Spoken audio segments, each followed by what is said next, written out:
So this is where I like to zone from. You know, this is the perfect range. Nothing can get to you in here if you've got it covered. And I mean, I don't know if you're watching the health bars, but not a great example. But this is really, I mean, I know the NPC is kind of retarded, but at the same time, people have a really hard time getting past zone, like launcher zoning, which is why they avoid barrels and stuff like that in game. Oh, I guess there could be some bonuses here. Things to know: when people are in the top corner, you can hit them with that. You can also stare them if you give it enough room to dodge this corner. When you fire the stare will, you know, goes up and down on the y-axis or x-axis here. And if you give it enough room, when they're hiding in this corner right here where this barrel is, you can hit them with a stare from about here. You're a little further back, you have to go down a little and hit them from here. Gatlings will not hit them if they're here.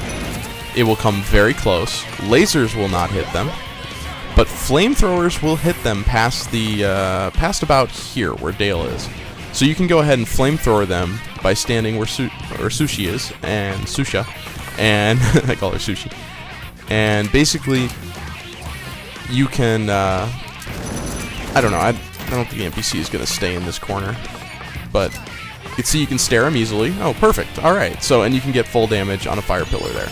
So a lot of people like to try to dodge our zoning there. Of course, these barrels are a terrible idea. All of our stuff goes through those barrels. Another place to be commonly zone dodging is right here.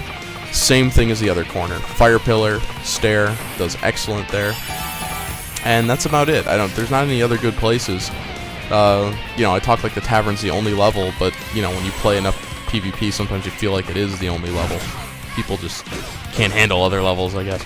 But I have a lot of fun with them. Anyway, that should do it. Hope that helps you guys. Zoning is very important in PvP, mostly because, you know, even though you can do some amazing things at close range, he got up. I was hoping to hit him.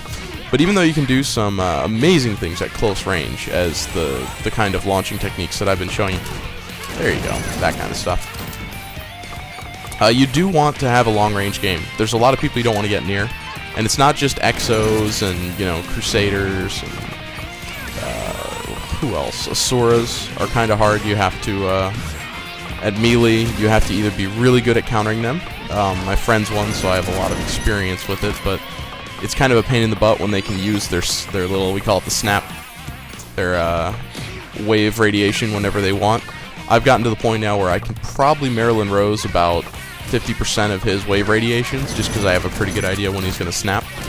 But if you're not doing that, then you got to stay away from them, because, you know, they get you on the ground, they have that silly combo that they can pull off. So, lots of stuff there to worry about.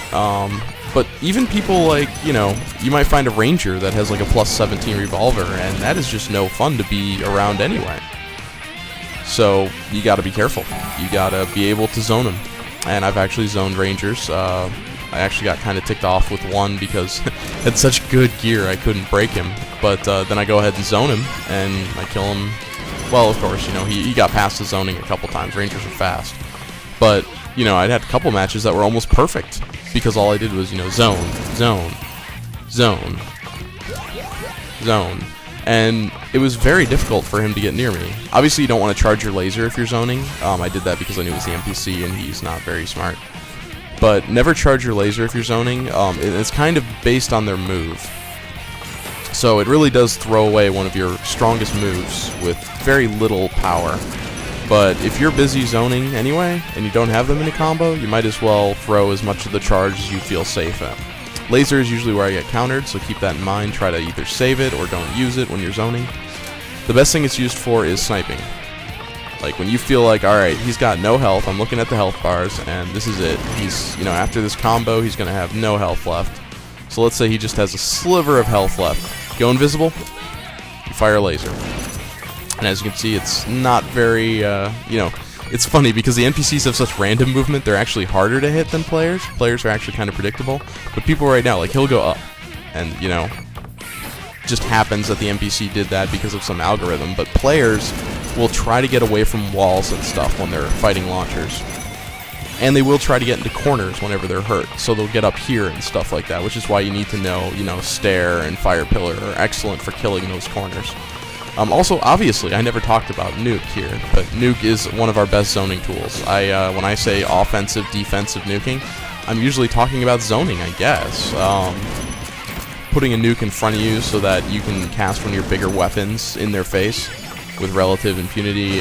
Throwing one off Y-axis. You know, if he's up here, I can throw a nuke down there and nail him, then come in. You know, and that was, you know, that wouldn't happen. That was too much damage to have that much weight. But you can come in and do whatever combo to them. Oh, NPCs have such beautiful weightlessness in PvP, so you can just have fun with them. But unfortunately, the random movement makes videos like this really hard. And I've gone on too long again. It's been a while, so I'm back to rambling. I don't have my concise PvP videos anymore. So alright, I will have a couple other additions to the guide. Just some stuff I heard. So this will be the first one of a couple more. Check it out, guys. I'll see you later. Bye.